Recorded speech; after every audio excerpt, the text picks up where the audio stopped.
ప్రభుత్వం నిరుద్యోగ భృతితో పాటు జాబ్ క్యాలెండర్ అమలు చేయాలని సెక్రటేరియట్ ముట్టడికి విద్యార్థులు పిలుపునిచ్చారు.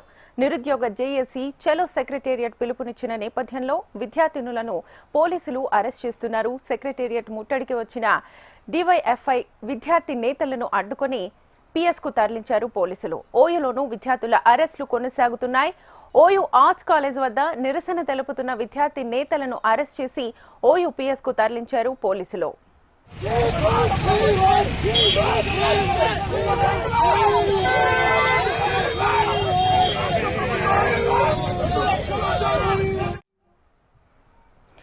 రేవంత్ ప్రభుత్వం నిరుద్యోగ భృతితో పాటు జాబ్ క్యాలెండర్ అమలు చేయాలని సెక్రటేరియట్ ముట్టడికి విద్యార్థులు పిలుపునిచ్చారు. నిరుద్యోగ జేఏసీ చలో సెక్రటేరియట్ పిలుపునిచ్చిన నేపథ్యంలో విద్యార్థులను పోలీసులు అరెస్ట్ చేస్తున్నారు. అరెస్టులకు సంబంధించి ఫుల్ డీటెయిల్స్ మా ప్రతినిధి ఆర్కే అందిస్తారు ఫోన్ లైన్ ద్వారా. ఆర్కే,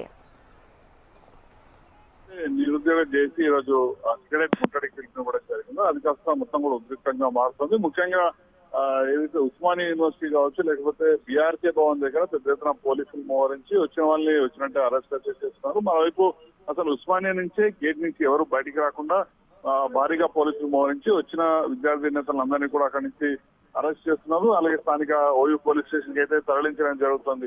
మరోవైపు ఇటు సెక్రటరియట్ వద్ద కూడా పెద్ద ఎత్తున పోలీసులను అయితే మోహరించడం జరిగింది. దాదాపుగా 350 నుంచి 400 మంది పోలీసుల్ని చుట్టూ కూడా సెక్రటరియట్ చుట్టూ కూడా మొత్తం ఏబ్లా ఎక్కడి నుంచి కూడా ఎవరు రాకుండా మొత్తం 4 వైపులా కూడా పూర్తి స్థాయిలో పోలీసులను అయితే మోహరించడం జరిగింది.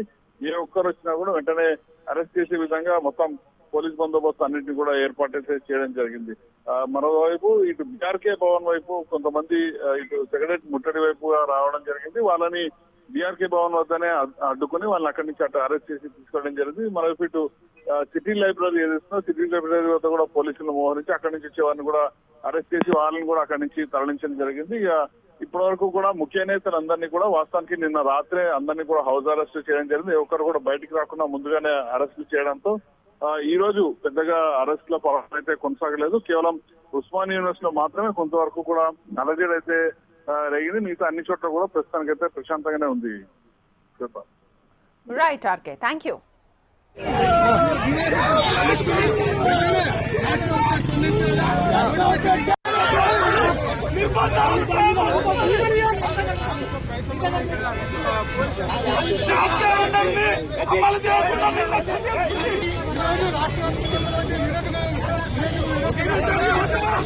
అలాగే రాష్ట్రంలో యూరియా కష్టం చెప్పుకుంటారు. ఇటువంటి అమలు చేయలేదు.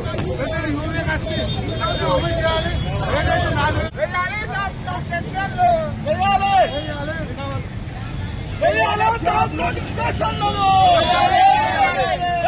రాష్ట్ర ప్రభుత్వం నిరుద్యోగ నోటిఫికేషన్లను